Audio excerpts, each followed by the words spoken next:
Hello students, मैं आपका अपना ए स्क्वायर सर आज आपके सामने आया हूँ। 26 जुलाई 2022 को जो जेईई मेन का पेपर हुआ था, उसका जो फर्स्ट शिफ्ट में जो पेपर हुआ था उसका सॉल्यूशन आपके सामने लेकर आया हूँ। तो आप अपन देखना चालू करते हैं इस पेपर का सॉल्यूशन। इस पेपर का लेवल किस तरह का था उसको भी हम एनालाइज करेंगे और साथ में देखेंगे कि हमसे क्या गलतियां हुई हैं, हो सकती थी हुई, मतलब जिस बच्चे से जो भी गलती हुई है वो उस पेपर के सॉल्यूशन चेक करके भी आइडिया लगा सकता है कि उसने कहाँ पर क्या गलती की। तो ज़्यादा टाइम खराब नहीं करेंगे, आइए स्टार्ट करते हैं हमें इस पेपर के शिफ्ट 1 को, यानी 26 जुलाई 2022 शिफ्ट 1 के पेपर को स्टार्ट करते हैं। बच्चों, सबसे पहला क्वेश्चन आपको नजर आ रहा है हमारे पास, f R be a continuous function such that f of 3x minus f of x equals to x, और एफ ऑफ 8 की वैल्यू जो है अपने पास 7 है। ठीक है, तो आपसे पूछा गया एफ ऑफ 14 क्या होगा। राइट, अपन को करना क्या है इस क्वेश्चन में, देखिए क्वेश्चन बहुत अच्छा है। F of 3x minus f of x equals to x मेरे पास है।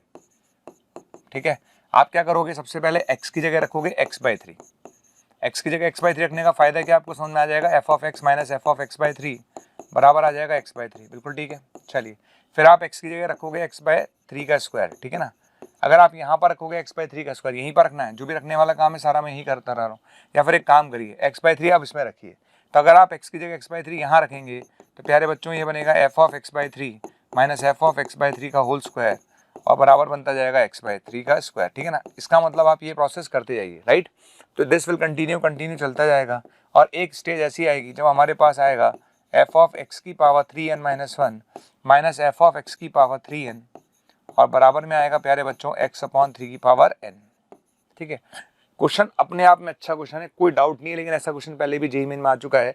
लेकिन इस तरह के क्वेश्चन में आपने क्या करा, सबसे पहले x की जगह x/3 रखा, ये क्वेश्चन बन गई। फिर दोबारा x की जगह x/3 रखा, इसके अंदर रखा, तो ये आएगा, ऐसे चलते जाएगा। ठीक है, इन सबको ऐड कर लेते हैं।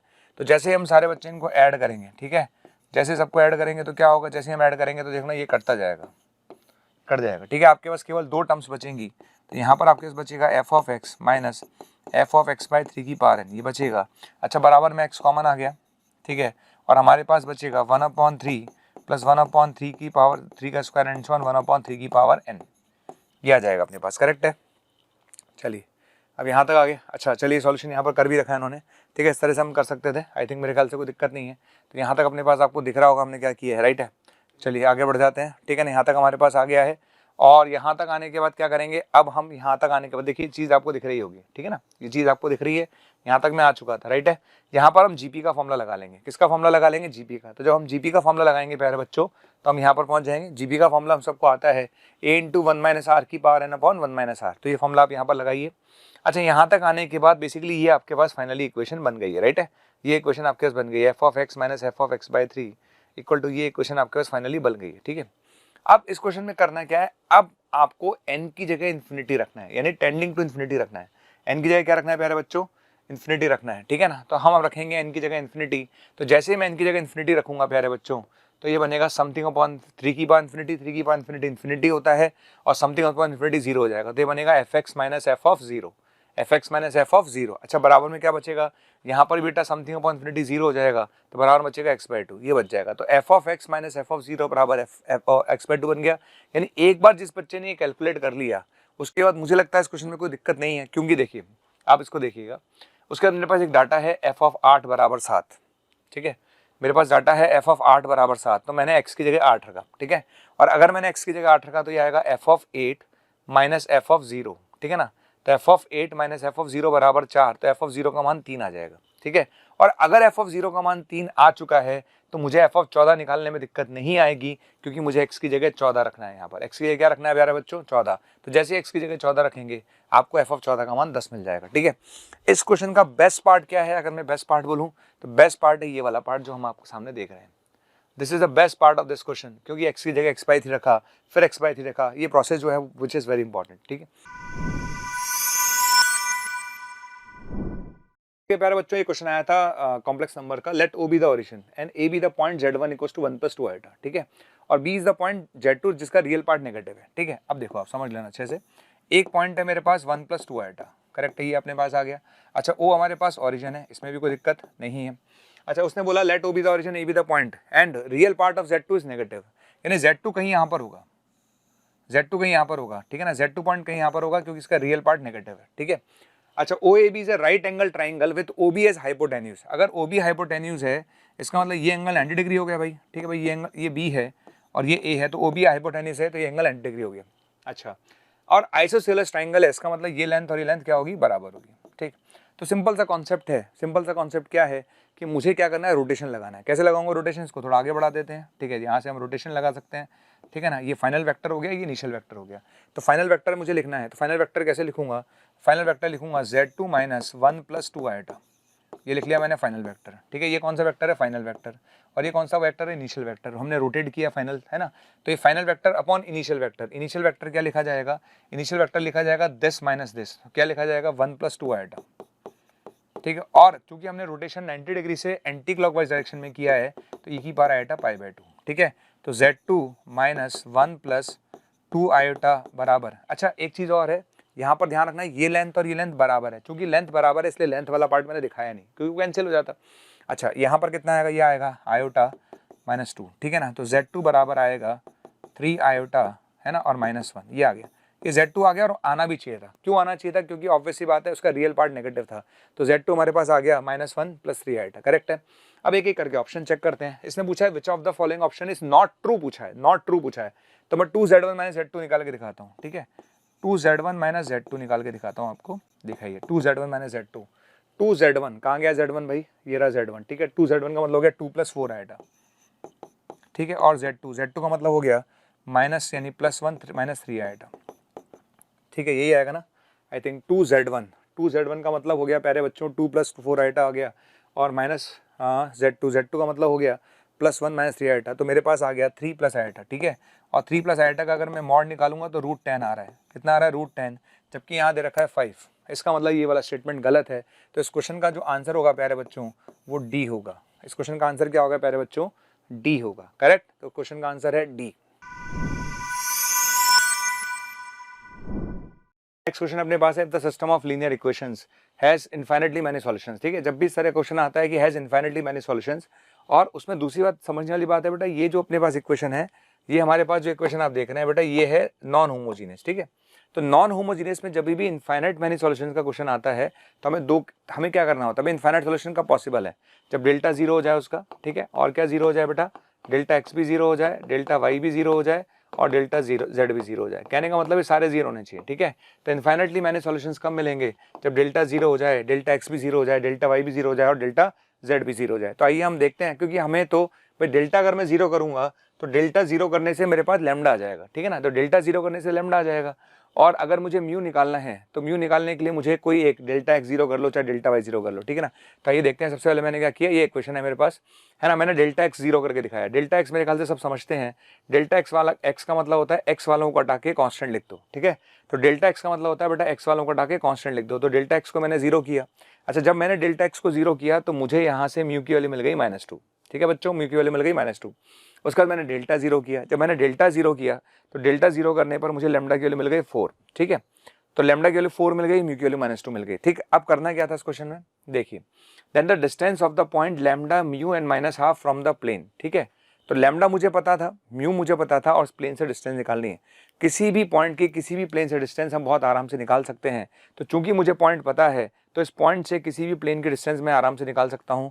वो आराम से, बहुत आराम से हम निकाल लेंगे। ठीक है, कैसे निकालेंगे हमको पता है कि अगर मेरे पास एक प्लेन की equation ax plus by plus cz plus d equal to 0 है प्यारे बच्चों, और किसी x1 y1 से मुझे डिस्टेंस निकालनी है, तो क्या होता था, x की जगह रखेंगे x1, y की जगह y1, z की जगह z1 plus d upon under a square plus b square plus c square. तो इस फॉर्मूले को हम अप्लाई करेंगे और हमारे पास प्लेन से डिस्टेंस आ जाएगी। ठीक है प्यारे बच्चों, तो अल्टीमेटली यहाँ पर भी यही हो रहा है कि हमारे पास आ चुका है, इस पॉइंट को उठा के हमने प्लेन से डिस्टेंस निकाली और डिस्टेंस आ गई 10/3। ठीक है, देखिए ये क्वेश्चन अच्छा था। उसने बोला let A be a matrix with determinant a -1। ठीक है, और यहाँ पर लिखा हुआ था डिटर्मिनेंट, यहाँ लिखा हुआ है डिटर्मिनेंट, और यहाँ लिखा हुआ है a into adjoint of a लिखा हुआ है, plus i into adjoint of a लिखा हुआ है, करेक्ट है, प्लस, ठीक है, ठीक है, इसके अलावा लिखा हुआ है a इंटू आई, यानी a लिखा हुआ है। ठीक है, और i इंटू आई लिखा हुआ है, करेक्ट है, यहाँ तक कोई दिक्कत नहीं है। और इसका डिटर्मिनेंट दे रखा है उसने 4 के बराबर, करेक्ट है। आगे बढ़ते हैं। अच्छा, a इंटू एडजॉइंट a होता है determinant of a into I. a into adjoint A होता है डिटर्मिनेट ऑफ a इंटू आई, ठीक है। अच्छा डिटर्मिनेट a की वैल्यू कितनी होती है, -1, कितनी होती है, -1, तो ये आ गया -i plus adjoint of a plus a plus i equals to 4, ठीक है। तो आई से आई कैंसिल कर दीजिए, कर दिया आपने आई से आई कैंसिल। अच्छा अगर मैं a को ले लेता हूँ ABCD, ठीक है, अगर मैं a को ले लेता हूँ ABCD, क्योंकि उसने साफ बोला है भाई 2/2 का लेना है, 2/2 का लेना है, तो अपन ने एक जो मैट्रिक्स है वो ले लिया 2/2 का, ठीक है। और अगर अपने पास 2/2 का मैट्रिक्स है तो उसका एडजॉइंट निकालना हमें आता है, इन दोनों को आपस में बदल दो और इन दोनों के साइन चेंज कर दो, ठीक है। बराबर में आ गया 4, ठीक है प्यारे बच्चों। अब इन दोनों को ऐड कर लीजिए, तो ऐड करेंगे तो यहाँ से a प्लस डी आएगा, यहाँ 0 आएगा, यहाँ 0 आएगा और ये a प्लस डी बराबर 4 आ जाएगा, ठीक है। तो यहाँ से a प्लस डी का स्क्वायर 4 आ जाएगा, यानी a प्लस डी की जो वैल्यू आएगी वो आएगी +-2, ठीक है। आपसे पूछा भी यही गया था कि then the sum of diagonal elements of a के एलिमेंट्स का डायगोनल एलिमेंट का सम क्या होगा, यानी आपने मुझसे a प्लस डी पूछा था, तो a प्लस डी की वैल्यू या तो 2 आ सकती थी या -2 आ सकती थी, लेकिन ऑप्शन में -2 नहीं है, इसका मतलब आंसर टिक करेंगे 2, ठीक है। देखिए, ठीक है, the odd natural number such that area of the region bounded by x equals to 0, y की पावर a और y इक्वल्स टू 1 से y इक्वल टू 3, ठीक है। मतलब कहने का मतलब ये है, जैसे ग्राफ होगा ना, हमें नहीं पता ग्राफ कुछ ऐसा होगा, मान लेते हैं ये ग्राफ कुछ ऐसा है, ठीक है। तो वो आपसे कह रहा है कि y इक्वल्स टू 1 से लेकर और y इक्वल्स टू 3 तक का जो एरिया है इसका, ये कह रहा है आपसे y इक्वल्स टू 1 से लेकर y इक्वल टू 3 तक का जो एरिया है, वो जो एरिया है वो 364/3 है। कहने का मतलब ये है कि हम लगाते हैं फॉर्मूला x dy का, ठीक है, और ये एरिया कितना दे रखा है, 364/3 दे रखा है। अच्छा y कहाँ से चालू होगा, 1 से चालू होगा, कहाँ तक चालू होगा, 3 तक चालू होगा। ये कह रहा है, सिंपल सी बात है, एरिया ऐसे निकालते हैं। हम कौन सी पट्टी लेते हैं भाई, हम लेते हैं यहाँ पर हॉरिजॉन्टल वाली। हॉरिजॉन्टल का एरिया निकालने का तरीका क्या होता है, x dy, ये लीजिए, बस x की जगह क्या रख देंगे आप, y की पावर a रख देंगे, ठीक। तो मेरे ख्याल से इसके बाद ये क्वेश्चन कोई भी बच्चा कर सकता है, क्योंकि यहाँ पर आपको इंटीग्रेशन करना है और इंटीग्रेशन करके लास्ट में आपको a निकालना है। तो देखते हैं बच्चों हमने क्या किया है। सबसे पहले देखिए मैंने यहाँ पर इंटीग्रेशन करके दिखाया है। इंटीग्रेशन करने के बाद बेटा हमें ये वैल्यू मिल जाएगी, मिल गई वैल्यू, ठीक है। यहाँ पर जाके आपको ऑप्शंस के हिसाब से सॉल्व करना है, ऑप्शन रख के देख लीजिए, जो ऑप्शन सेटिस्फाई करेगा वही आंसर है। तो आंसर इज 5, आंसर इज 5। देखिए कंसीडर 2 GP, 2 GP हमारे पास है, 1 GP मेरे पास ही है बेटा, 1 GP मेरे पास ही है, ठीक है। चलो एंड अच्छा consider 2 GPs n terms respectively, okay. अच्छा एक GP जो है वो 60 टर्म्स की है ये वाली, और दूसरी GP जो है बेटा वो n टर्म्स की है, ठीक है ना, ऐसा वो कह रहा है आपसे, ठीक। If the geometric mean of the 60 plus n terms is this, ठीक है, geometric mean, okay. In total terms का जो ज्योमेट्रिक मीन है, टोटल टर्म्स कितनी है 60 प्लस n, तो इन सबका ज्योमेट्रिक मीन क्या होगा, इन सबको मल्टीप्लाई कर लीजिए, तो 2 स्क्वायर एंड सो ऑन 2 की पावर n, एक तो ये आ गया हमारे पास। अच्छा इधर कितना आएगा, इधर आएगा 4 की power 1, 4 square and so on 4 की पावर, अच्छा यहाँ 60 आएगा क्योंकि 60 टर्म्स है, और यहाँ पर 4 की पावर n आएगा, ठीक है। इनका ज्योमेट्रिक मीन हो गया इन सबका मल्टीप्लिकेशन, और उसकी पावर आएगा 1/60 प्लस n, यही होता है ज्योमेट्रिक मीन। भाई 2 टर्म्स का ज्योमेट्रिक मीन होता है ab की पावर हाफ, 3 टर्म्स का होता है abc की पावर 1/3। अगर n प्लस 60 टर्म्स है तो उनका सबका प्रोडक्ट की पावर 1/60 प्लस n, ठीक है। और ये बराबर दे रखा है उसने 2 की पावर 225/8, ऐसा उसने दे रखा है, ठीक है बच्चों। तो कोई दिक्कत नहीं है, इन सब का सम हम लिख लेंगे, 2 की पावर 1 से लेकर 60 का सम हम लिख सकते हैं, और 4 की पावर 1 से लेकर 4 की पावर n का हम सम लिख सकते हैं। तो आइए देखते हैं क्या करना है हमें आगे। देखिए सबसे पहली बात, सारे बच्चों आपको दिख ही रहा होगा, 2 की पावर 1 से लेकर 60 तक का सम हमने लिख दिया, और 4 की पावर 1 से लेकर n तक का सम हमने लिख दिया, ठीक है, समझ में आ गया प्यारे बच्चों। अच्छा इसका सम आएगा 1830, इसका फॉर्मूला होता है 4 की power n to n + 1/2, right है। चलिए अच्छा अब यहाँ पर क्या है, ये 4 जो दिख रहा है ना, इसको लिखेंगे हम 2 का स्क्वायर, इस 4 को क्या लिखेंगे हम 2 का स्क्वायर, तो एक 2 से 2 कैंसिल हो जाएगा, ठीक है ना। तो 4 को लिखेंगे हम 2 का स्क्वायर, एक 2 से 2 कैंसिल हो जाएगा, जो 2 होगा ये वाला 2 और ये वाला 2 पावर ऐड हो जाएगी, पावर ऐड हो गई, ये पावर ऐड होगी, ये आ गया 2, ठीक है। और इस पावर को गिवन क्वेश्चन से कंपेयर करिए, और जैसे ही आप इस पावर को गिवन पावर से कंपेयर करेंगे तो आपको एक क्वाड्रेटिक मिल जाएगी बच्चों, ये क्वाड्रेटिक आपको मिल गई, ठीक है प्यारे बच्चों, ये क्वाड्रेटिक मिल जाएगी। और यहाँ से आपको n की 2 वैल्यू नजर आ रही हैं, इसमें से एक रिजेक्ट हो जाएगी, एक मिलेगी 20 और एक मिलेगी 57/8, क्योंकि n जो है वो नेचुरल नंबर है, तो यानी यहाँ पर 57/8 पॉसिबल नहीं है, तो n की वैल्यू 20 हो जाएगी, ठीक है। और जैसे n की वैल्यू 20 होगी तो इस क्वेश्चन में मेन जो काम था वो n निकालने का था। अगर n की वैल्यू 20 होगी तो बेटा क्वेश्चन बन गया k = 1 से लेकर 20, ये क्वेश्चन आपका बन गया, और इसका सम हम लोग सारे लोग निकाल सकते हैं, ठीक है, क्योंकि 2 स्प्लिट कर लेंगे, एक पार्ट हो गया kn, एक पार्ट ही हो जाएगा, और k स्क्वायर एक पार्ट हो जाएगा, दोनों में फॉर्मूला लगा लीजिए, you will get the answer, right. Main जो पार्ट है वो है n कैसे निकाला गया, ठीक। पर लेंदी क्वेश्चन है, ये लेंदी क्वेश्चन है, आसान नहीं था, तो ये आपका आंसर होगा। देखिए सिंपल सा क्वेश्चन था, अगर ये फंक्शन 0 पर कंटिन्यूअस है तो k निकालिए, ठीक है। अगर 0 पर कंटिन्यूअस है तो 0 पर जो वैल्यू होगी और 0 प्लस पर जो वैल्यू होगी वो बराबर होगी, ठीक है। अच्छा 0 पे वैल्यू कितनी है, k, ठीक है। आगे चलते हैं। अच्छा 0 प्लस पे वैल्यू कौन सी लिखेंगे, ऊपर वाली। ऊपर वाली कैसे लिखेंगे, ये देखो log m plus log n है, दोनों मल्टीप्लाई हो जाएंगे, ठीक है। और जब दोनों मल्टीप्लाई हो जाएंगे तो ये बन जाएगा ln 1 plus x square plus x की पावर 4, ठीक है प्यारे बच्चों, मल्टीप्लाई हो गए। यहाँ पर हमने क्या किया, एक्स स्क्वायर प्लस एक्स की पावर 4 से डिवाइड कर दिया और एक्स स्क्वायर प्लस एक्स की पावर 4 से मल्टीप्लाई कर दिया। मुझे लगता नहीं इसमें कोई दिक्कत है, ठीक है। इधर आ जाइए। अच्छा नीचे क्या है, sec x minus cos x है, तो इसको लिखूंगा मैं 1 minus cos square x upon cos x, correct है, ठीक है। अच्छा ये चीज आपको दिख रही होगी, ये 1 हो गई है ना, log 1 प्लस लफड़ा अपॉन लफड़ा 1 होता है, हम सब जानते हैं, ठीक है।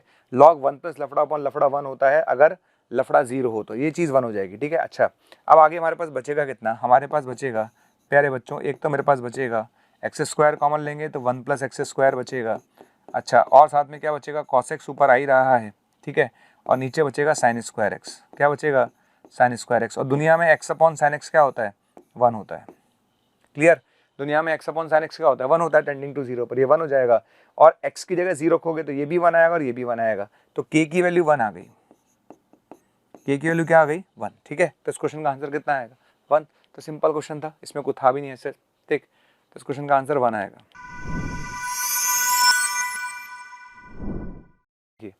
नेक्स्ट क्वेश्चन वापस बहुत सिंपल सा क्वेश्चन था, इसमें कुछ ज्यादा है नहीं। देखिए एफ एक्स आपने दे रखा है, मुझे जी एक्स आपने दे रखा है, ठीक है। और आपने उससे बोला है कि कंटिन्यूअस है, तो आप बताओ इसकी वैल्यू क्या होगी, इसकी वैल्यू क्या होगी, ठीक है। समझ लेते हैं इसको क्या करना है।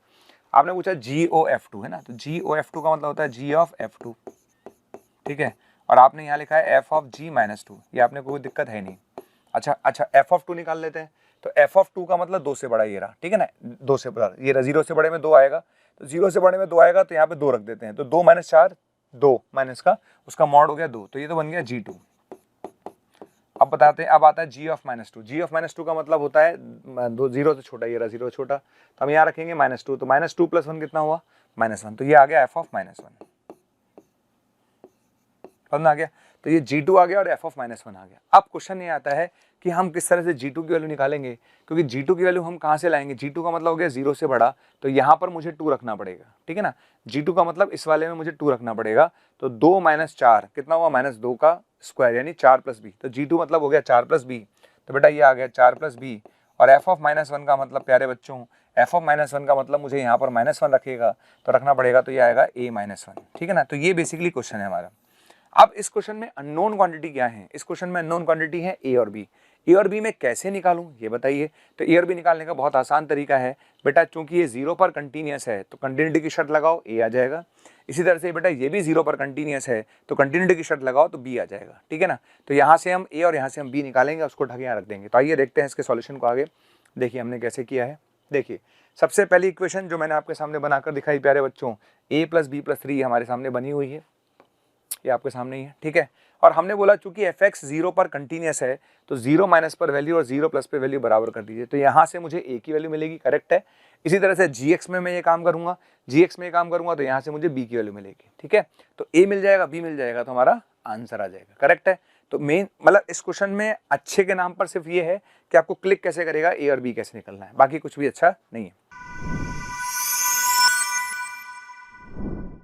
नेक्स्ट क्वेश्चन पर आ जाइए। ये बढ़िया क्वेश्चन था, है ना, बढ़िया क्वेश्चन है। हम अगर हम देखें तो उसने बोला है कि F x has a maximum value of 1, ठीक है।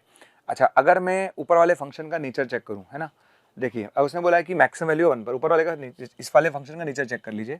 तो ऊपर वाले का फंक्शन का अगर मैं नेचर चेक करूँ x³ - x² + 10x - 7, ठीक है। आप इसको डिफ्रेंशिएट करिए, इसको डिफ्रेंशिएट करेंगे तो आपको पता चलेगा कि ये बनेगा भैया 3x², ठीक है, और माइनस का 2x + 10, ओके। इसका a तो पॉजिटिव है और d नेगेटिव है, ठीक है। इसका मतलब ये हुआ कि ये फंक्शन इंक्रीजिंग है, तो ये वाला पार्ट जो है वो इंक्रीजिंग है, ये बढ़ता हो जाएगा ग्राफ, कैसे जाएगा, बढ़ता हो जाएगा, ठीक है।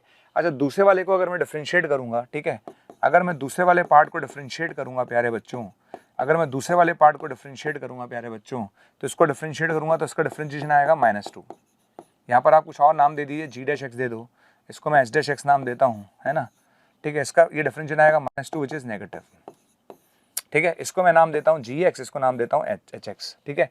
तो जी डैश एक्स आपका पॉजिटिव आ रहा है, नहीं इंक्रीजिंग आ रहा है, और ये डिक्रीजिंग आ रहा है, ठीक है। समझ में आ गया?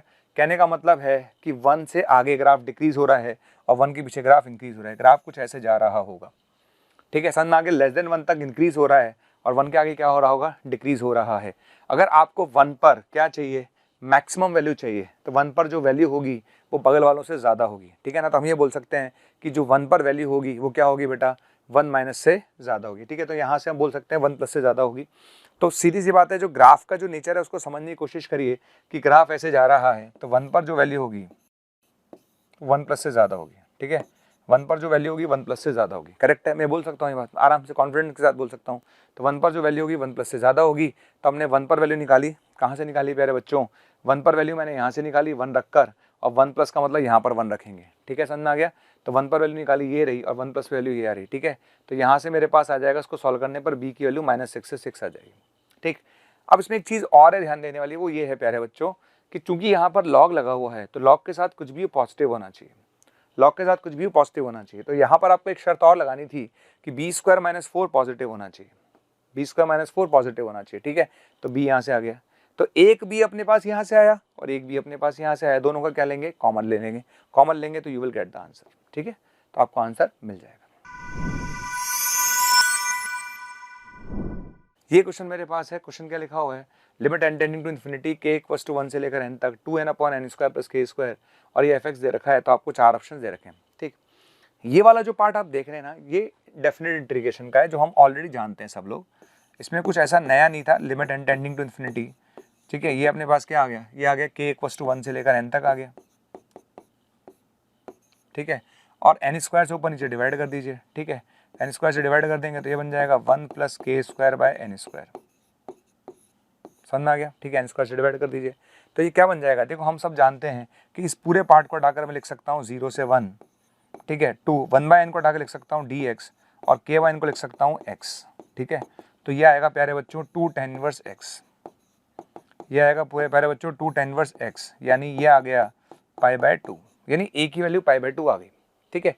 तो ए तो खत्म ही हो गया, अब बचा सिंपल सा क्वेश्चन, ठीक है। सिंपल सा क्वेश्चन कैसे बचा, क्योंकि हम ट्रिग्नोमेट्री जब पढ़ते हैं तो ट्रिग्नोमेट्री में पढ़ाया जाता है कि 1 - cos x / 1 + cos x होता है tan² x/2, 1 - cos x / 1 + cos x होता है tan² x/2, बाहर आता है तो लगता है मॉड tan x/2, ठीक है। तो देखिए सबसे पहली बात ये मॉड tan x/2 हो गया, लेकिन प्रॉब्लम ये थी कि x हमारा 0 से 1 था और चूंकि हमारे पास x की वैल्यू 0 से 1 थी प्यारे बच्चों, ठीक है, चूंकि हमारे पास x की वैल्यू क्या थी प्यारे बच्चों, 0 से 1 थी। अगर x 0 से 1 है तो x/2 0 से हाफ होगा और 0 से हाफ में tan कैसा होता है, पॉजिटिव होता है, इसलिए मैंने मॉड हटा दिया। तो फंक्शन कितना आ गया प्यारे बच्चों, फंक्शन आ गया tan x/2, ठीक है। अब आप क्या करेंगे, देखिए फंक्शन tan x/2 आ चुका है, करेक्ट है, और a हमारे पास π/4 आ चुका है, और आप इसको डिफरेंशिएट करके एक एक करके ऑप्शन चेक करो। अब आप क्या करोगे, डिफरेंशिएट करके एक एक करके ऑप्शन चेक करो। जैसे आपने a/2 पे वैल्यू निकाली, ठीक है, आपने f' a/2 पे वैल्यू निकाली, दोनों को चेक कर लो बराबर किस पे आ रहा है, उस हिसाब से आप आंसर दे सकते हैं, ठीक है। सबसे आसान क्वेश्चन जो था इस पेपर का वो यही था, इससे आसान क्वेश्चन पूरे पेपर में नहीं था, ठीक है। लीनियर डिफरेंशियल इक्वेशन का क्वेश्चन है, बिल्कुल आसान, ठीक है। सबसे पहले इसका हम p और q लिख लेते हैं। p हमें पता है 2 tan x है और q हमारे को पता है sin x है, ठीक है ना। तो p हमें पता है 2 tan x है और q हमें पता है sin x है, ठीक है प्यारे बच्चों। सबसे पहले हम IF लिखेंगे, क्या लिखेंगे, IF लिखेंगे e की power 2 tan x dx, correct है क्या। अच्छा e की पावर 2 और tan x कंडीशन क्या होता है, tan x कंडीशन होगा ln sec x, आ गया, ठीक है। अच्छा 2 उठ के पावर में चला जाएगा तो इसका IF निकल कर आएगा sec² x, ठीक है। सबसे आसान क्वेश्चन था ये पूरे पेपर का, IF आ गया। और किसी भी लीनियर डिफरेंशियल इक्वेशन का सॉल्यूशन क्या होता है, y into IF equals to integration of q कितना था, sin x into sec² x, आराम से सॉल्व कर सकते हैं। तो y इंटू sec² x बराबर आएगा मेरे पास sec x tan x बन जाएगा, तो ये आ जाएगा sec x + c, ये मैंने आपको निकाल के दे दिया। इसके बाद का प्रोसेस आप लोग कर लेंगे। देखिए सबसे पहली बात, ठीक है, आगे बढ़ते हैं। तो आप यहाँ पर सॉल्यूशन देखिए, y sec² x = sec x + c आ गया, ठीक है। अब उसने है ना आपको दिया हुआ था x = π/3 पर y 0 है, ठीक है ना। तो जैसे ही x की वैल्यू पाई बाय 3 रखेंगे, y की वैल्यू 0 रखेंगे तो c आ जाएगा, ठीक है, c आ जाएगा। c आते ही मेरे पास फंक्शन आ गया y sec square x equal to sec x minus 2, ठीक है, समझ में आ गया प्यारे बच्चों। sec स्क्वायर x से डिवाइड कर दीजिए तो ये फंक्शन आ गया, राइट। अब ये क्वेश्चन बन गया ट्रिग्नोमेट्री का, cos x minus 2 cos square x, it's a question of trigonometry. अब ट्रिग्नोमेट्री में घुस गए साहब। ट्रिग्नोमेट्री में घुसने का मतलब इसकी रेंज निकालनी थी। रेंज निकालने के लिए क्या करते हैं, परफेक्ट स्क्वायर बनाते हैं। तो यहाँ से मैंने माइनस का 2 कॉमन लिया और इसे परफेक्ट स्क्वायर बना दिया, ठीक है। परफेक्ट स्क्वायर बनाने के बाद हमसे मैक्सिमम वैल्यू पूछी गई थी, तो देखिए जब परफेक्ट स्क्वायर बनाने के बाद ये बन जाएगा ये, और ये मैक्सिमम कब देगा, मैक्सिमम तब देगा प्यारे बच्चों जब cos x इक्वल टू 1/4 होगा, क्योंकि जैसे ही cos x की वैल्यू 1/4 होगी ये चीज 0 हो जाएगी, यानी मैक्सिमम वैल्यू कितनी आएगी, 1/8। कितनी आएगी मैक्सिमम वैल्यू, 1/8। तो इस क्वेश्चन का आंसर होगा 1/8। नेक्स्ट क्वेश्चन की तरफ देखिए, ठीक। नेक्स्ट क्वेश्चन पहले पढ़ लेते हैं, क्या कहता है। A point move such that sum of squares of its distance from this 2 points is 14, ठीक है। ये कहता है आपसे, जैसे 2 पॉइंट हमारे पास हैं, एक पॉइंट अपन ने मान लिया h कॉमा के, मान लिया, वो कहता है कि ये इसकी इन 2 पॉइंट से डिस्टेंस के स्क्वायर्स का सम, इन 2 पॉइंट से डिस्टेंस के स्क्वायर का सम जो है वो 14 है। तो P A square plus P B square उसने बोला है 14 है, कोई दिक्कत नहीं है। तो हम डिस्टेंस लिख सकते हैं आराम से, डिस्टेंस लिखना कोई बड़ी बात नहीं है। तो P A square plus P B square equal to 14 लिख लेता हूँ, मैं लिख के दिखाता हूँ आपको। ये देखिए मैंने लिख के दिखाया, P A square plus P B square equal to 14। तो ये इक्वेशन मेरे पास आ जाएगी प्यारे बच्चों, है ना। यहाँ तक आ गई, ये इक्वेशन आ गई अपने पास। लोकस निकालना था, लोकस अपने पास ये आ गया। अब आगे बढ़ते हैं, क्वेश्चन क्या कहता है, ठीक है।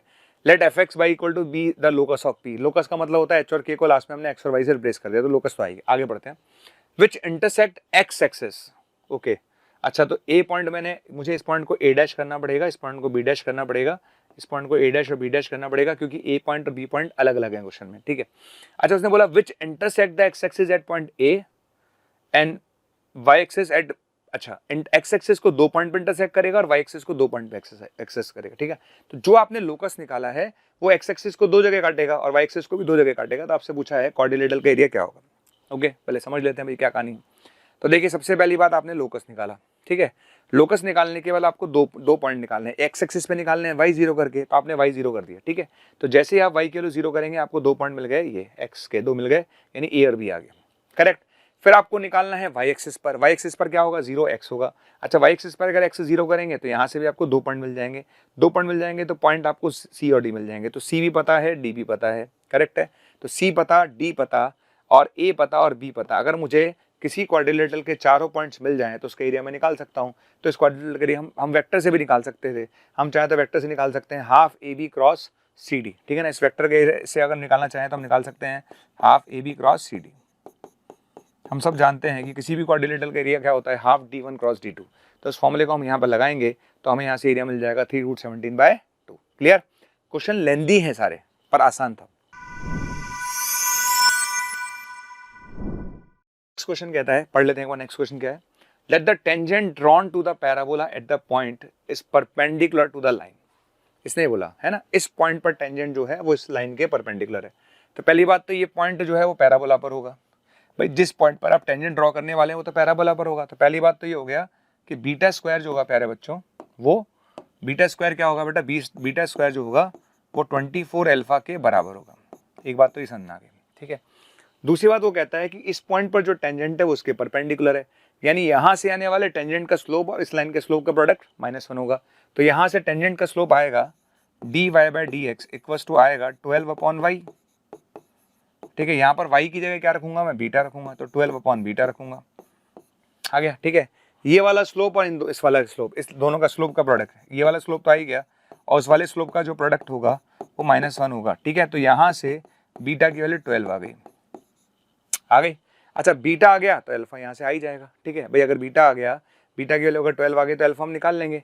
तो यहाँ से अल्फा कितना आएगा, ये आएगा अल्फा 144/24, ठीक है, समझ में आ गया। तो आई थिंक कितना आ रहा है, जो भी आएगा वो देख लेंगे, जो भी अल्फा की वैल्यू आ रही होगी कैंसिल कर आने के बाद जो भी आएगा वो हमारे पास आ जाएगा, राइट है। चलिए तो अब आगे बढ़ते हैं, क्वेश्चन में क्या कह रहा है, ठीक है। अच्छा, अल्फा की वैल्यू 6 आ रही है, यस करेक्ट है। अच्छा ओके, 24 6 करेक्ट है, 24 6 ये आ जाएगा 6, करेक्ट। तो अल्फा आ गया, बीटा आ गया। आगे बढ़ते हैं। अब वो कहता है then the normal to the hyperbola, है ना, नॉर्मल टू द हाइपरबोला। अब चूंकि अल्फा और बीटा मैं निकाल चुका हूँ तो अल्फा की जगह मैं रख दूंगा 6, ठीक है, तो ये आ जाएगा। और बीटा की जगह रखूंगा मैं ये, तो 144 आ जाएगा, ठीक है ना, ये आ गया। अब ये हाइपरबोला की इक्वेशन आ गई क्या, ठीक है। अब हाइपरबोला की इक्वेशन किस पॉइंट पर alpha plus 4 beta plus 4, alpha plus 4 का मतलब हो गया 10 और बीटा प्लस 4 का मतलब हो गया 16, ठीक है।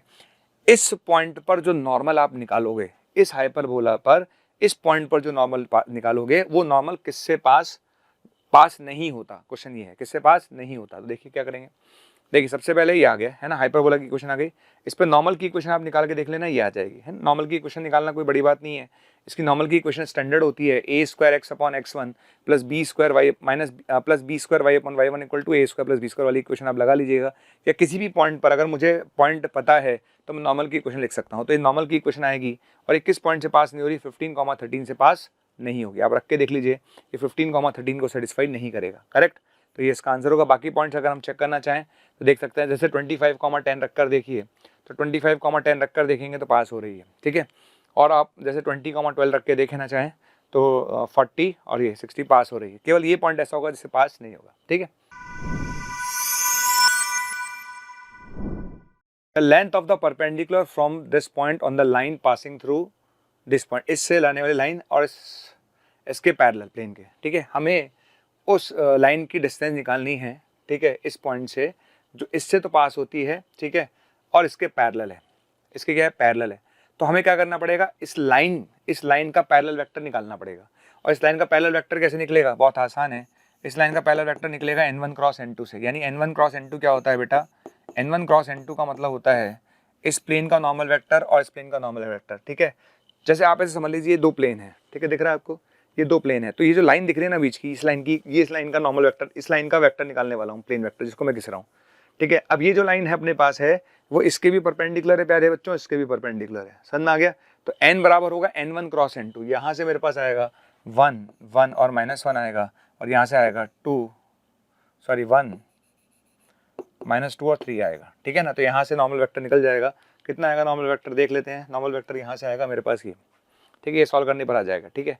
तो नॉर्मल वेक्टर आ गया। अच्छा, नॉर्मल वेक्टर आ गया तो हम लाइन की इक्वेशन लिख लेते हैं। लाइन की इक्वेशन लिखने में कोई बड़ी बात नहीं है। अगर लाइन की इक्वेशन के लिए पॉइंट चाहिए होता है, पॉइंट मेरे पास पता है, तो लाइन की इक्वेशन के पॉइंट पता है और नॉर्मल वेक्टर पता है, तो लाइन की इक्वेशन आ गई। आगे प्यारे बच्चों, लाइन की इक्वेशन आ गई। तो अब बात आती है डिस्टेंस कैसे निकालेंगे। बस ये समझ लीजिए आप, एक लाइन मेरे पास आ चुकी है ना, और उस लाइन पे मैंने लैम्डा मान लिया। तो जनरल पॉइंट मेरे पास कितना आ गया, उस लाइन पे जनरल पॉइंट आ जाएगा मेरे पास प्यारे बच्चों लैम्डा प्लस 1, ठीक है। और कितना आएगा, -4 लैम्डा प्लस 2 आएगा, और ये आएगा -3 लैम्डा प्लस 4 आएगा, ठीक है ना। ये लाइन पर पॉइंट आ गया, ठीक है। अगर लाइन की इक्वेशन बताया तो लाइन पे जनरल पॉइंट मान लेते हैं। लाइन पे जनरल पॉइंट क्या मानेंगे, तो वो आ जाएगा lambda plus 1 -4 lambda plus 2 -3 lambda plus 4 आ गया पॉइंट, ठीक है।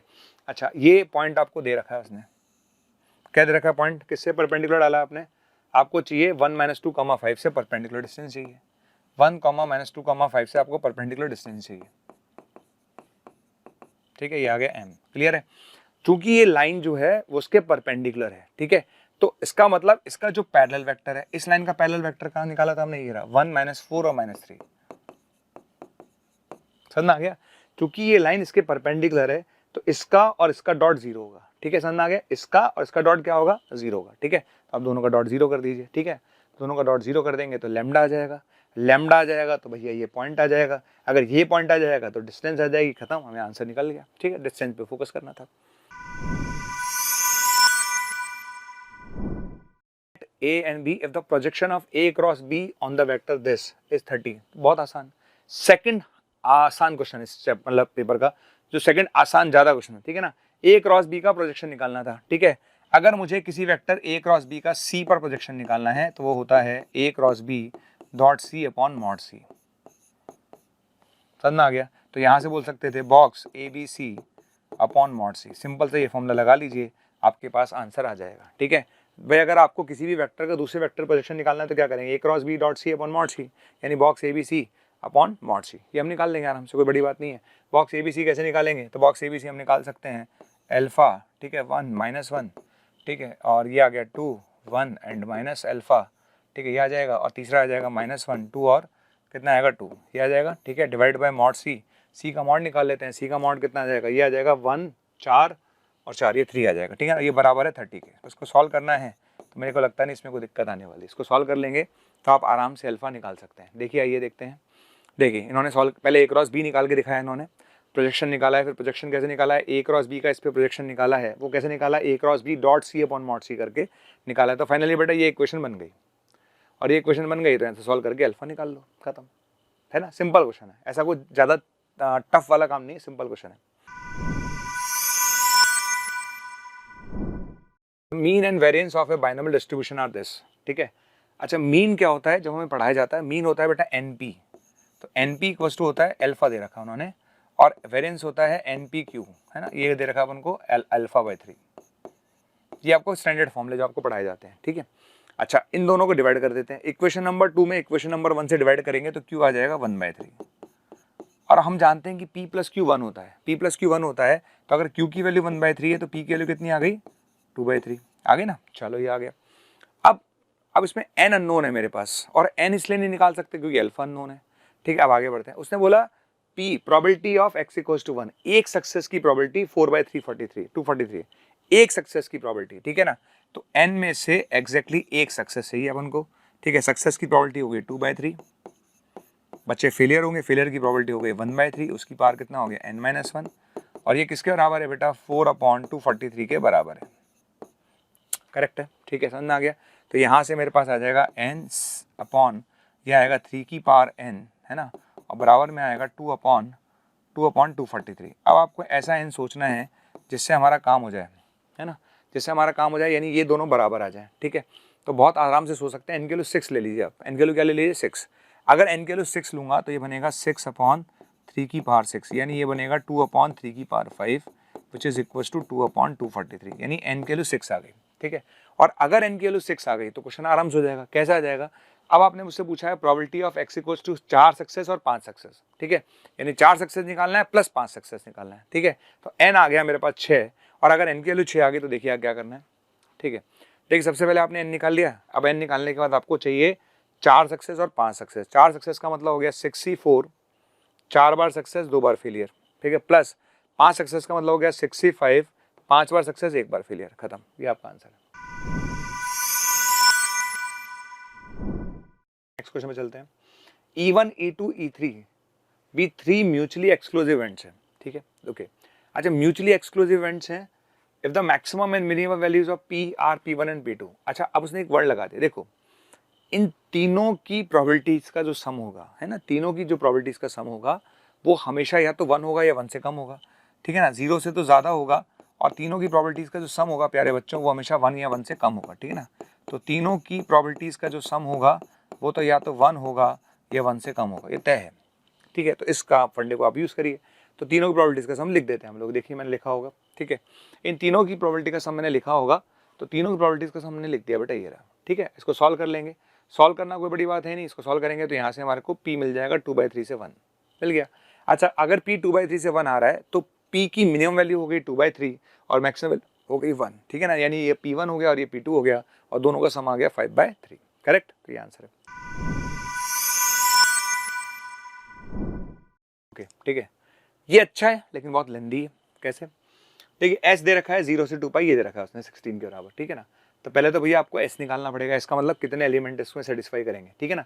इसको सॉल्व करके पहले थीटा निकालना पड़ेगा, तो कैसे करेंगे, तो ये आ गया 8 की पावर 2 sin स्क्वायर थीटा, ठीक है, ये आएगा 8 की power 2 1 minus sin square theta, ठीक है। अच्छा, बराबर में कितना आएगा 16 आ गया, आया कि नहीं आया, तो ये बन गया 8 की power 2 sin square theta plus ये मेरे पास आएगा 8 का स्क्वायर अपॉन 8 की पावर 2 sin स्क्वायर थीटा, ठीक है। अच्छा, बराबर में कितना आएगा 16, ओके, खत्म। अब आप इसको सॉल्व कर लो, इसको t मान लेते हैं, तो t मान के इसको सॉल्व कर लेते हैं, ठीक है। तो इसको जब t मान के आप सॉल्व करेंगे तो प्यारे बच्चों ये आ जाएगा t plus 64t equals to 16। तो यहाँ से t निकाल लेंगे, क्वाड्रेटिक बन जाएगी। तो यहाँ से देखते हैं क्वाड्रेटिक बना के t निकाला होगा हम लोगों ने, चलिए ठीक है, हमने निकाल रखा है, वेरी गुड, बहुत ही अच्छी बात है। तो यहाँ से प्यारे बच्चों t की वैल्यू 8 आ गई है ना, ये 64 है, ठीक है ना। अच्छा, t की वैल्यू 8 आ गई, t की वैल्यू 8 आने का मतलब है 8 की power 2 sin square theta equals to 8 आ गया। अब दोनों तरफ कंपेयर करते हैं, ये भी 8 की पावर है, ये भी 8 की पावर है, तो 2 sin square theta equals to 1 आ गया, ठीक है।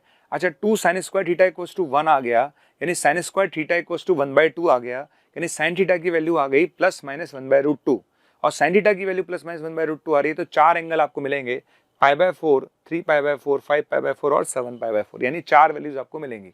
तो n of s equal to 4 आ गया। कितना आ गया? n s equal to 4। ठीक है, अब आगे देखिए।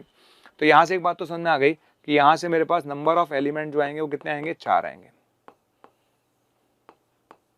आगे बढ़े, चलिए आगे बढ़ जाते हैं।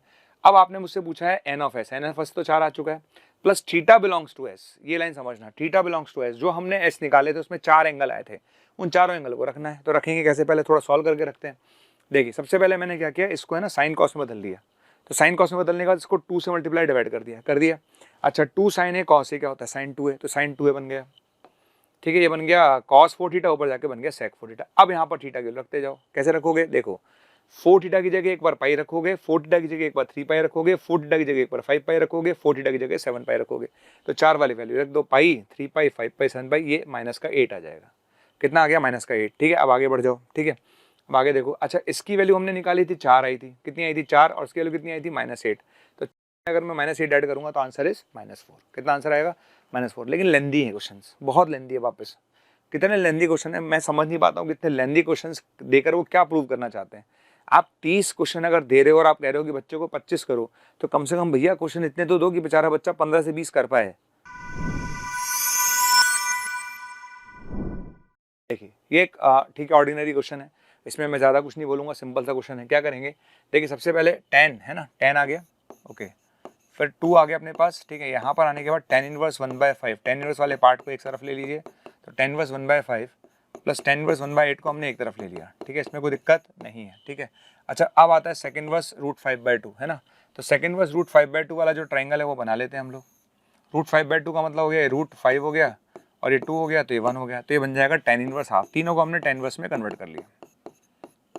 ठीक है, अच्छा, ऐसा करने के बाद चूंकि इन दोनों का जो प्रोडक्ट है वो एक से छोटा है, तो आप डायरेक्टली tan इनवर्स का फॉर्मूला लगा सकते हैं। ठीक है ना, तो यहाँ पर आप tan इनवर्स का फॉर्मूला लगा लीजिए। लगा लोगे तो ये आ जाएगा प्यारे बच्चों 1/5 प्लस 1/8 अपॉन 1 - 1/5 इंटू 1/8। ठीक है, ये आ ही रहा है। अच्छा, और हमारे पास कितना है? ये tan इनवर्स हाफ है, तो tan इनवर्स हाफ कोई बड़ी बात नहीं है। ये लीजिए, ये मेरे पास आ गया। ठीक है, इसको सॉल्व कर लेते हैं, देखो क्या आता है। भाई कैलकुलेशन में आप लोग कैलकुलेशन तो कर ही सकते हो, पर हमारा अपना जो बेसिकली जो पर्पस है वो कॉन्सेप्ट है, वो कॉन्सेप्ट सिखाना। ठीक है ना, तो ये अपने पास यहाँ तक आ गए प्यारे बच्चों। ठीक है, और ये अपने पास ऑलरेडी कन्वर्ट करके दिया ही था। अब एक फॉर्मूला होता है 2 tan इनवर्स x का। 2 tan इनवर्स x होता है tan inverse 2x upon 1 - x²। तो 2 tan इनवर्स x होता है tan inverse 2x upon 1 - x²। उस फॉर्मूले का हमने इस्तेमाल करके, है ना, इसको यहाँ लिख दिया है। सॉल्व करने पर बेटा ये आ गया। ठीक है ना, ये फाइनली यहाँ से क्या होगा? 5 से 5 कैंसिल होगा, 4 से 2 बचेगा, तो ये बचेगा tan of tan inverse 2। tan of tan inverse 2 कितना होता है? 2। ठीक, करेक्ट आंसर इज 2। ये जो आपको दिख रहा है ना, ये जो आपको दिख रहा है पार्ट कि स्टेटमेंट आपसे पूछा गया है और ये मेथोडोलॉजी क्या है, तो ये देखो मैं समझा देता हूँ उसको। बेसिकली प्रॉपर्टी अगर आप देखें तो ये प्रॉपर्टी हमें पढ़ाई जाती है ना, नेगेशन ऑफ दिस प्रॉपर्टी हमें पढ़ाई जाती है। तो अगर आप इसका नेगेशन निकालेंगे तो यहाँ पर क्या होगा? ये अपने पास प्रॉपर्टी लगकर ये बन जाएगा। ठीक है ना, this is the property. Basically ये प्रॉपर्टी हमें पढ़ाई जाती है। इस प्रॉपर्टी को अगर आप देखेंगे, आप चाहे तो उसको उससे भी कर सकते थे, क्या बोलते हैं, ट्रुथ टेबल से भी कर सकते हैं। तो आप ट्रुथ टेबल से करें तो भी आपको पता चल जाएगा। सिंपल सा फंडा है, प्रॉपर्टी आपको याद होनी चाहिए। उस प्रॉपर्टी को इस्तेमाल करके सीधा आप यहाँ पर पहुँच जाएंगे। ठीक है, तो इस क्वेश्चन में अगर मैं आपको सही बताऊँ तो बेसिकली ये क्वेश्चन एक बेसिक सवाल है जिसमें सिर्फ आपको प्रॉपर्टी लगानी थी। अगर प्रॉपर्टी आपको याद है तो आप आराम से यहाँ पहुंच जाएंगे, और यहाँ तक आने का कोई दिक्कत इस क्वेश्चन में है नहीं है सच। ठीक है, तो सिंपल क्वेश्चन है, और जिन लोगों को दिक्कत है वो ट्रुथ टेबल पर भी जा सकते थे। करेक्ट। नेक्स्ट क्वेश्चन की अगर बात करूं तो उसने बोला है कि P Q R not all the same sign, मतलब सबके साइन डिफरेंट है। और उसने भी बोला है कि ये जो इक्वेशन है इसका जो एक रूट है वो इस इक्वेशन का एक रूट होगा। ठीक है, तो इसके रूट हम लिख लेते हैं। इसका रूट तो हम लिख सकते हैं ना, यहाँ पर x की वैल्यू कितनी आएगी? -4 और 2 आ जाएगी। ठीक है, अब ये जो रूट आपने निकाले हैं वो इस इक्वेशन के भी रूट है, वो ऐसा कह रहा है आपसे। ठीक है, कोई दिक्कत नहीं है। तो इक्वेशन क्या हुई? p² + q² x² हो गई। मैं इसको लिख लेता हूँ। ठीक है, इक्वेशन हो गई प्यारे बच्चों, p² x² हो गया, q² x² हो गया। ठीक है, आगे बढ़िए। माइनस का 2pqx हो गया, करेक्ट है। और ये हो गया माइनस का 2qrx हो गया, करेक्ट है। ठीक है, प्लस अपने पास आ गया q² + r² = 0। ये मेरे पास हो गया। ठीक है ना, यहाँ पर थोड़ा सा गड़बड़ प्रिंट हो गया, ये सही नहीं है, हटा दीजिएगा आप। ठीक है, अब देखिए क्या होगा। अच्छा, यहाँ पर आ गया p² x² माइनस 2pqx और माइनस प्लस q² आ गया। ठीक है ना, तो पता है ये बन गया px माइनस q का होल स्क्वायर। सही है ना, सही आ रहा है। ठीक है, अब इधर आ जाइए। QX अपने पास आ गया है, R अपने पास आ गया है और 2QRX आ गया, तो ये बन गया अपने पास QX माइनस R का होल स्क्वायर।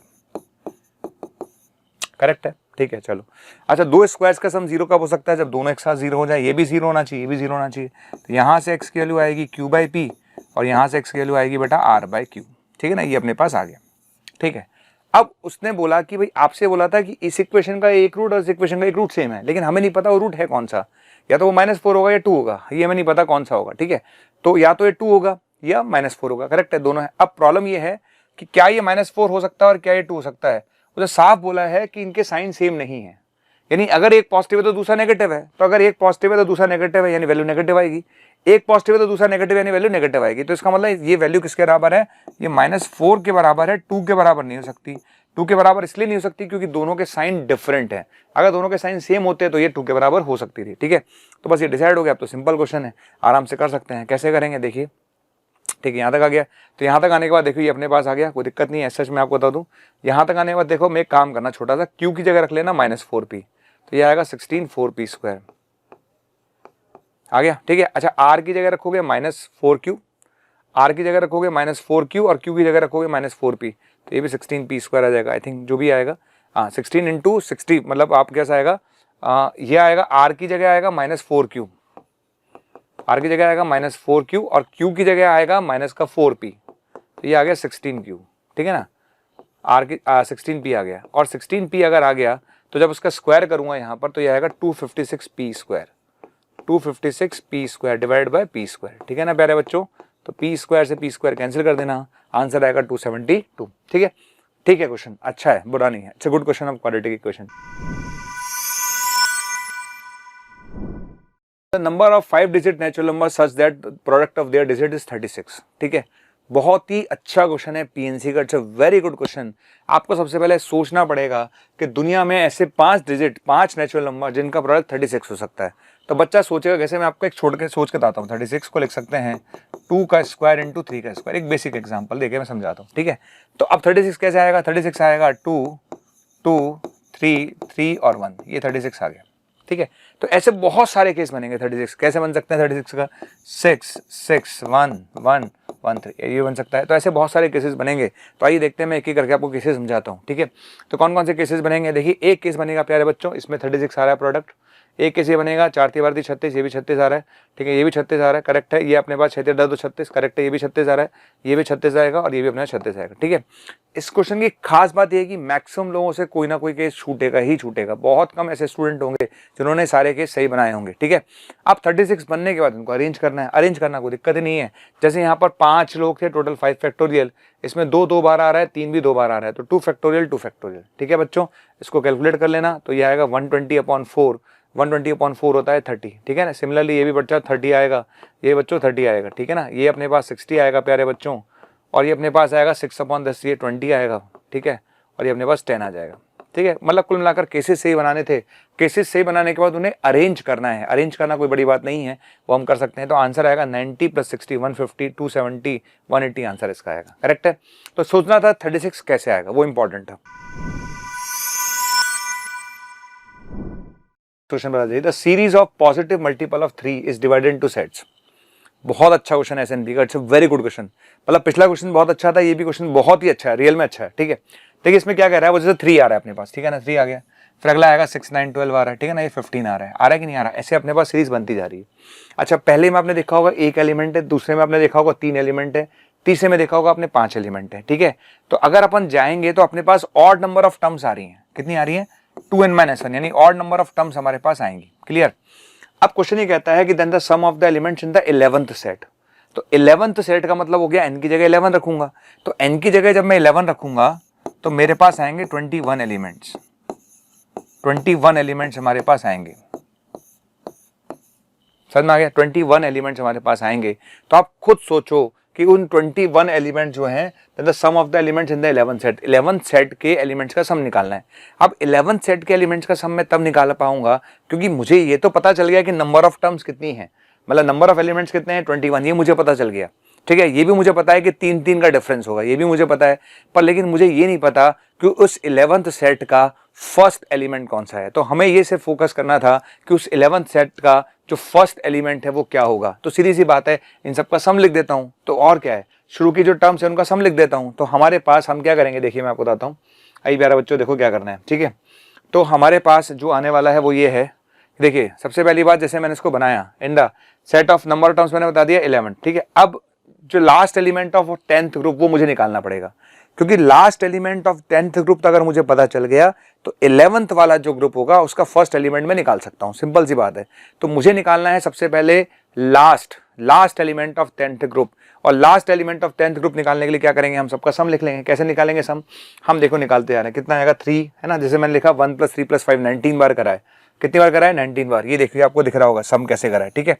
इसको प्रैक्टिकली सोचो मैं क्या कर रहा हूँ, प्रैक्टिकली सोचो मैं क्या कर रहा हूँ। बेसिकली इसको 3 से मल्टीप्लाई कर लेना, ऐसे लिखा हुआ है, इसको समझना ऐसे लिखा हुआ है 3 + 6 + 15 प्लस अगला वाला 7 आएगा तो 21, इन सबका सम लिखा हुआ है।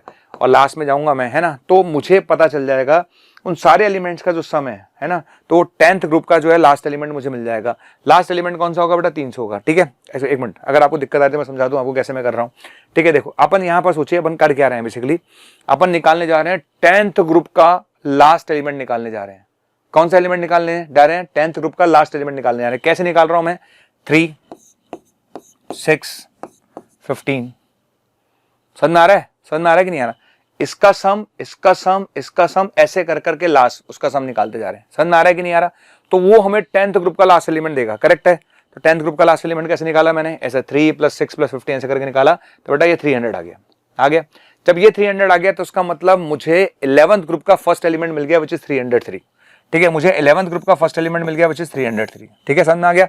और अगर मुझे फर्स्ट एलिमेंट मिल गया 303, तो उसका सम लिख सकता हूं, है ना, 303 × 2 प्लस n-1, n कितना था 21, तो 20 × d कितना हो गया 3, और डिवाइड पर यहाँ कितना आएगा 21/2, ठीक है। ये हमारे पास आंसर आ जाएगा। इसको सॉल्व कर लेते हैं, कितना आएगा, करने पर जो भी हमारा आंसर होगा वो हमें मिल जाएगा यहाँ से, ठीक है ना। तो कितना आंसर आएगा देख लेते हैं, 2 से 2 कैंसिल हो जाएगा, तो ये अपने पास आएगा, जो भी कैलकुलेट होगा आप देख लीजिएगा इसको, तो 303 + 30 है ना, तो ये आ जाएगा 333 × 20, ठीक है ना। तो ये आएगा अपने पास, जो भी कैलकुलेट करने पर आएगा वो आपका फाइनल आंसर होगा, करेक्ट है भैया।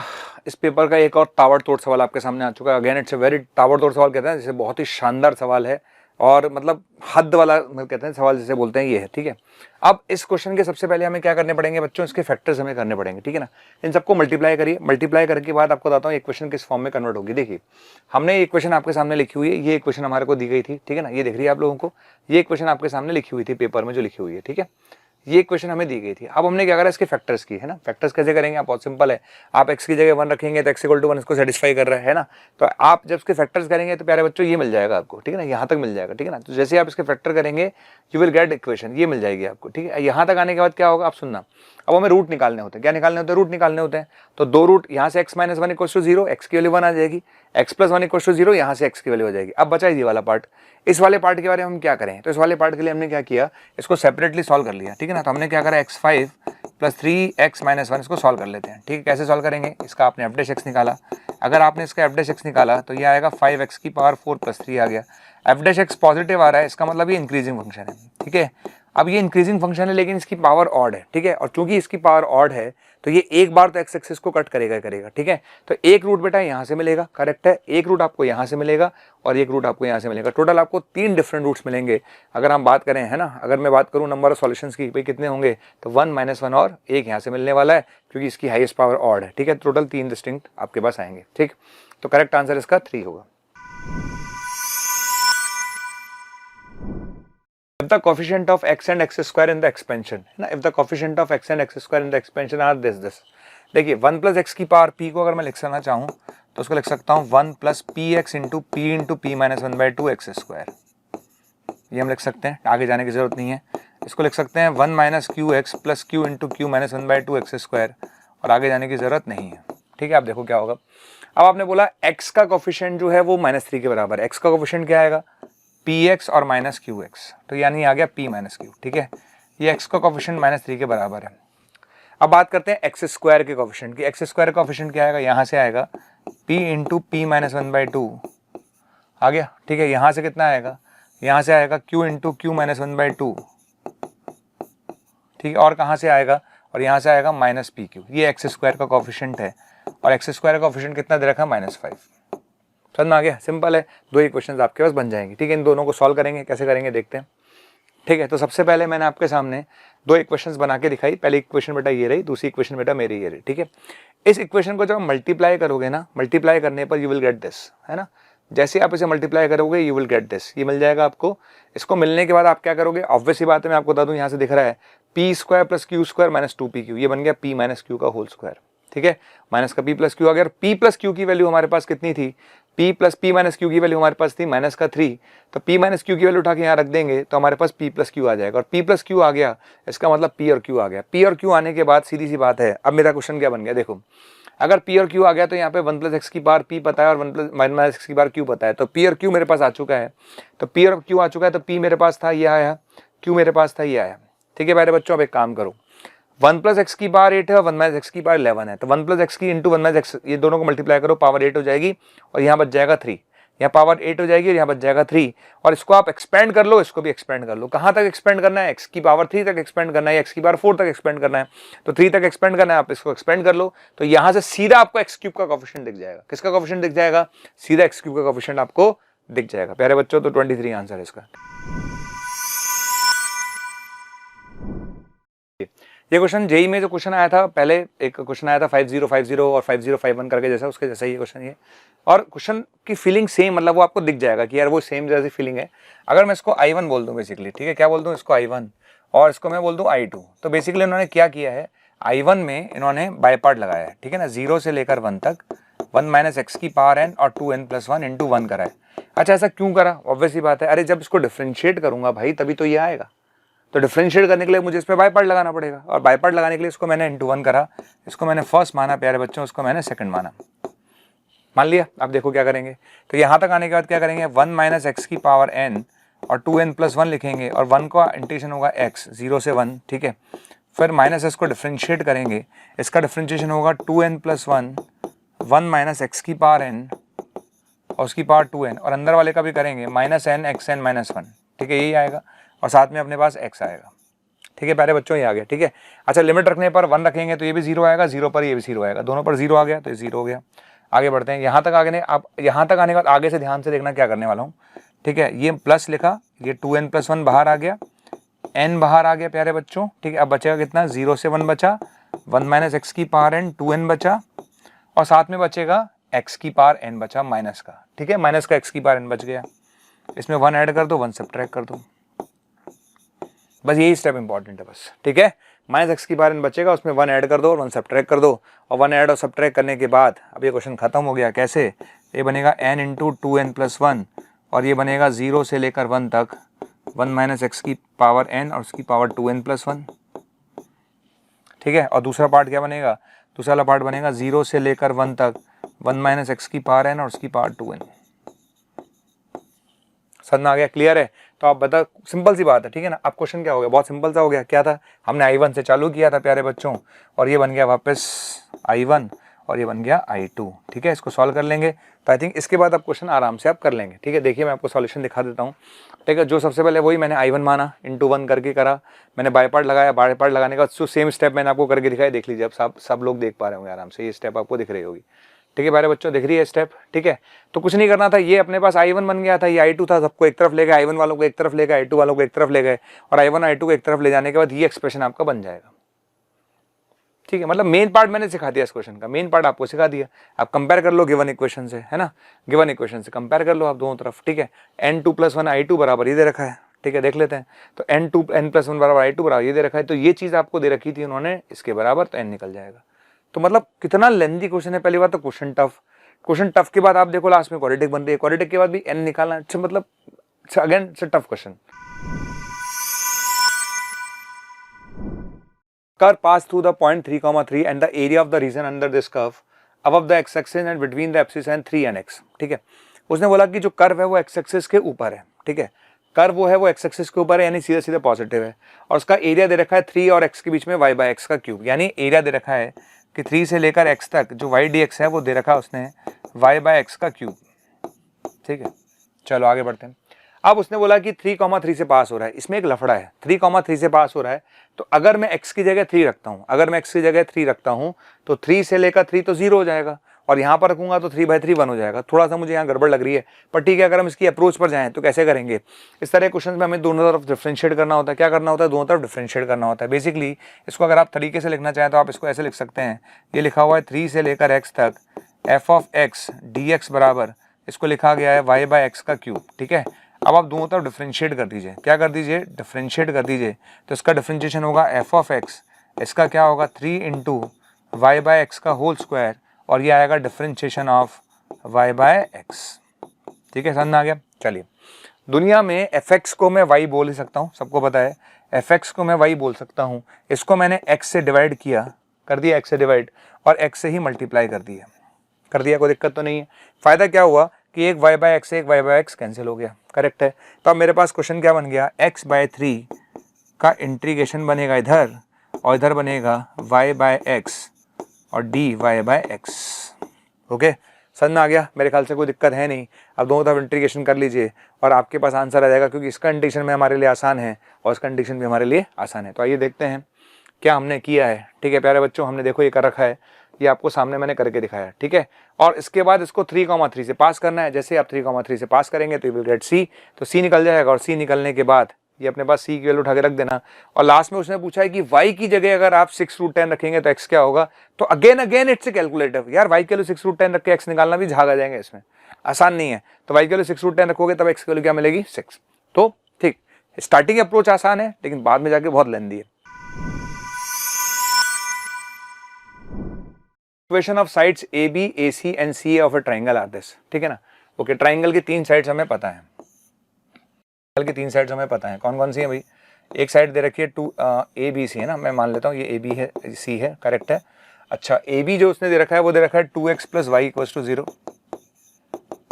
ठीक है। BC जो उसने आपको दे रखा है वो x + py = 15 दे रखा है, करेक्ट है, ये भी सही है।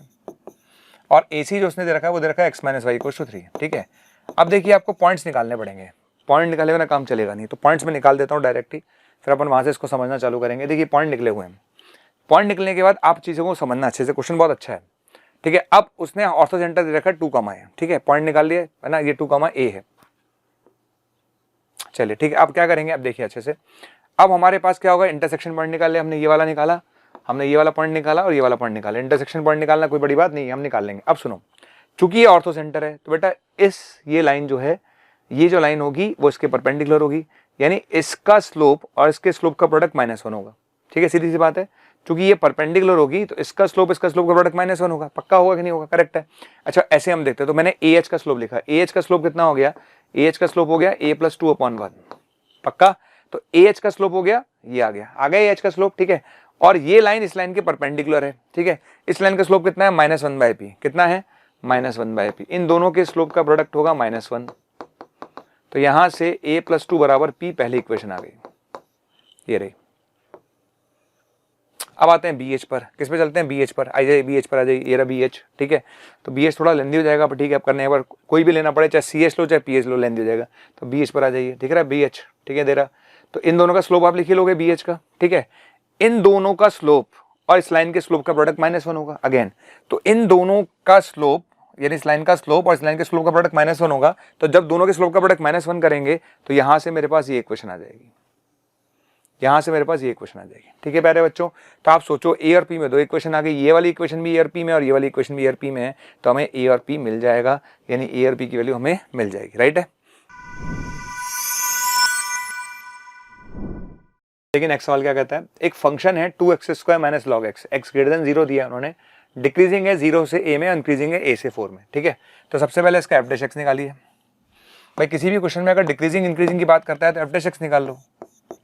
तो इसका f' निकाल लेते हैं, कितना आएगा f', 4x - 1/x आएगा, आ गया। अच्छा, यहाँ तक आ गया, यहाँ तक आने का क्या करेंगे, 4x² - 1/x आएगा, ठीक है, यहाँ तक आएगा। फिर आएगा कितना, 2x + 1 × 2x - 1/x आएगा, करेक्ट है। तो यहाँ से हमें 3 पॉइंट मिलते हैं, -½ 0 और ½ ठीक है।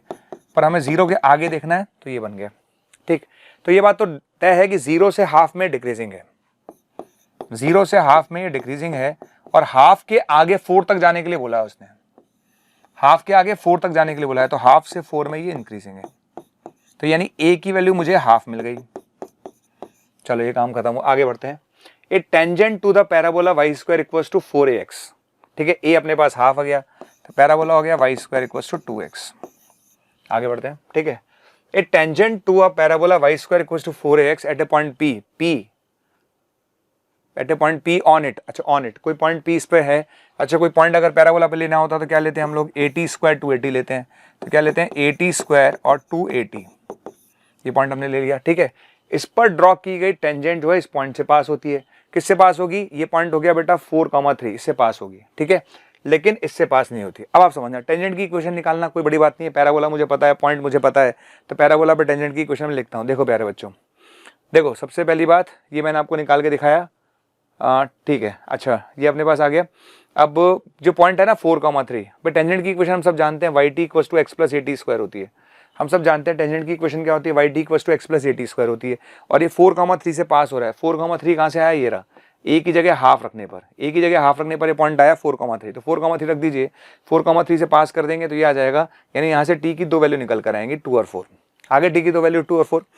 अब इसमें एक चीज है, इसमें समझने वाली बात क्या है, उसने बोला कि टी की दो वैल्यू आएंगी, अब टी की दो वैल्यू आएंगी, लेकिन उसने बोला है कि जो टेंजेंट आएगी वो इस पॉइंट से पास नहीं होनी चाहिए।